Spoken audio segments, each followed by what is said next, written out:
Tout l'heure nous disions que la congrégation de Pergame, ce qu'ils ont commis c'est l'idolâtrie et l'immoralité.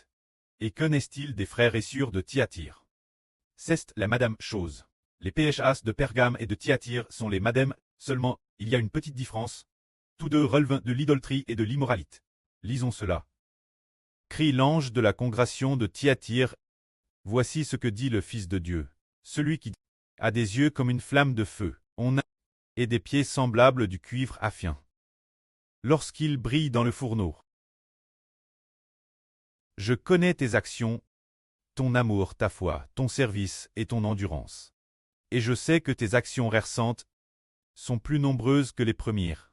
Cependant, j'ai ceci contre toi, c'est que tu tolères cette femme, Jézabel, qui se dit prophétesse, et qui enseigne et gare mes serviteurs, pour qu'ils commettent l'immoralité et mangent des viandes sacrifiées aux idoles. Je lui ai donné du temps pour qu'elle se repente, afin qu'elle change de conduite, mais elle ne veut pas se repentir de son immoralité. Regarde, je vais la jeter sur un lit de douleur, et plonger dans une grande détresse. Ceux qui commettent l'adultère avec elle, s'ils ne se repentent pas de leurs actions, je vais aussi les frapper d'une grande souffrance. Et je ferai mourir ses enfants par la peste. Ainsi toutes les congrégations sauront que je suis celui qui examine les reins et les cœurs. Et je rendrai chacun de vous selon ses œuvres. Alors qu'en est-il des frères et sœurs de Thyatire? Ce qu'ils ont très bien fait, c'est leur service et leur endurance. C'est leur amour et leur foi. Leur service et leur endurance s'améliorent de jour en jour. Ils ont de l'amour de la foi, du dévouement et de la persévérance. Tout cela est très bien fait. De plus, ce qu'ils font maintenant est encore meilleur qu'auparavant. Cependant, il y a une chose sur laquelle ils ont trébuché. Cette chose, c'est qu'il y a une femme. Quelqu'un qui se prétend prophétesse. Une personne appelle prophétesse. Cette personne appelle Jézabel. Elle incite les croyants.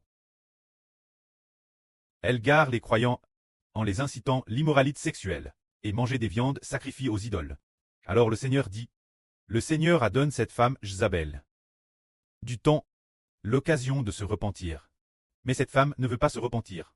Alors le Seigneur dit, puisqu'elle ne se repent pas et refuse d'abandonner son immoralité, regarde, je vais la jeter sur un lit de douleur et la plonger dans une grande détresse.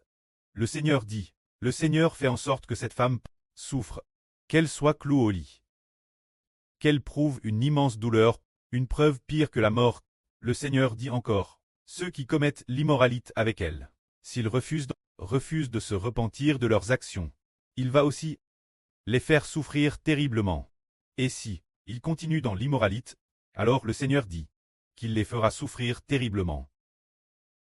De plus, le Seigneur frappera de mort par la peste ceux qui commettent l'immoralité et l'idolâtrie, afin que toute la congrégation sache que le Seigneur Jésus-Christ est celui qui examine les reins et les cœurs. Le Seigneur rendra chacun selon ses actions. Voilà ce qu'il en est ici.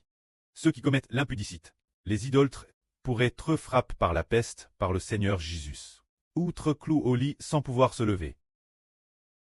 Pendant les 3 années de pandémie précédente, de TRS, nombreuses personnes ont été contaminées. Et madame, beaucoup de gens sont morts. Quel est le pays qui a enregistré le plus de DCS? Ce sont les Indiens, frères et sœurs. Savez-vous quel pays adore le plus d'idoles? Ce sont les Indiens. Les Indiens adorent des statues de Bouddha, adorent toutes sortes de dieux. Les Indiens ont particulièrement beaucoup de dieux. Madame, leurs vaches sont des dieux. Ils considèrent les vaches comme des dieux. En Inde, ils ne mangent pas de buffle, car ils croient que la vache est leur dieu. Et ils vont juste se prosterner devant elle. C'est pourquoi Dieu a frappé par la peste. Le Seigneur Jésus-Christ a frappé les Indiens par la peste. Le plus durement, pendant les 3 années de la pandémie, il y a eu énormément de morts parmi les Indiens. Et madame, les funérariums ne suffisaient plus. Les gens, chez eux, brûlaient les défunts chez eux avec du feu. En utilisant du bois de chauffage pour les brûler, on voit ainsi que les pays où l'idolâtrie est répandue sont vraiment punis par le Seigneur. Que la gloire soit rendue auprès et au Seigneur. Amen.